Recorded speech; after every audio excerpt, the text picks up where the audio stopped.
22। शिव का क्रोध। शिव का क्रोध। महर्षि भृगु ब्रह्मजी के मानस पुत्र थे। उनकी पत्नी का नाम ख्याति था, जो दक्ष की पुत्री थी। महर्षि भृगु सप्तर्षिमंडल के एक ऋषि हैं। सावन और भाद्रपद में वे भगवान सूर्य के रथ पर सवार रहते हैं। एक बार की बात है, सरस्वती नदी के तट पर ऋषि मुनि एकत्रित होकर इस विषय पर चर्चा कर रहे थे कि ब्रह्मजी, शिवजी और श्री विष्णु में सबसे बड़े और श्रेष्ठ कौन है।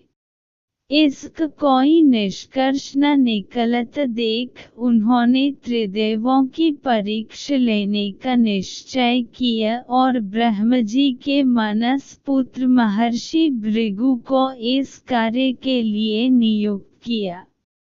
महर्षि भृगु सर्वप्रथम ब्रह्मजी के पास गए। उन्होंने न तो प्रणाम किया और न ही उनकी स्तुति की। यह देख ब्रह्मजी क्रोधित हो गए।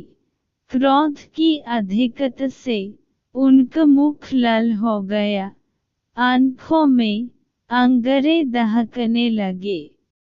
लेकिन फिर यह सोचकर कि ये उनके पुत्र हैं, उन्होंने हृदय में उठे क्रोध के आवेग को विवेक बुद्धि में दबा लिया। वहां से महर्षि भृगु कैलाश गए। देवाधिदेव भगवान महादेव ने देखा कि भृगु आ रहे हैं, तो वे प्रसन्न होकर अपने आसन से उठी और उनका आलिंगन करने के लिए भुजाएं फैला दी।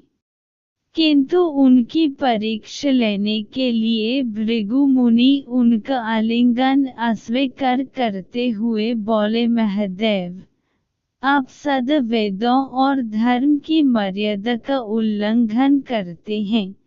दुष्टों और पापियों को आप जो वरदान देते हैं, उनसे सृष्टि पर भयंकर संकट आ जाता है। इसलिए मैं आपका आलिंगन कदापि नहीं करूंगा।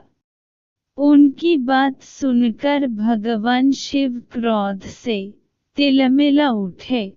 उन्होंने जैसे ही त्रिशूल उठकर उन्हें मारना चाहा, वैसे ही भगवती सती ने बहुत अनुनय विनय कर किसी प्रकार से उनका क्रोध शांत किया। इसके बाद भृगु मुनि वैकुंठ लोक गए। उस समय भगवान श्री विष्णु देवी लक्ष्मी की गोद में सिर रखकर लेटे थे। भृगु ने जाते ही उनके वक्ष पर एक तेज लात मारी।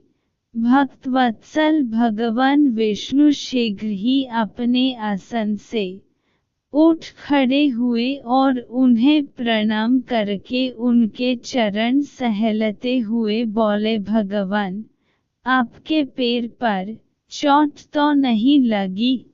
कृपया इस आसन पर विश्राम कीजिए। भगवान, मुझे आपके शुभ आगमन का ज्ञान न था, इसलिए मैं आपका स्वागत नहीं कर सका। आपके चरणों का स्पर्श तीर्थों को पवित्र करने वाला है। आपके चरणों के स्पर्श से आज मैं धन्य हो गया।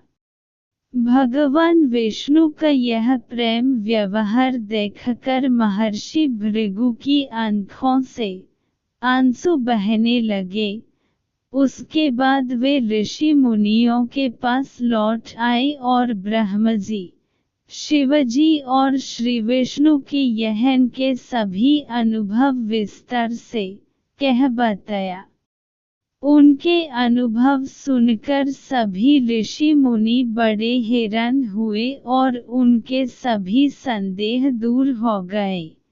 तभी से वे भगवान विष्णु को सर्वश्रेष्ठ मानकर उनकी पूजा अर्चना करने लगे।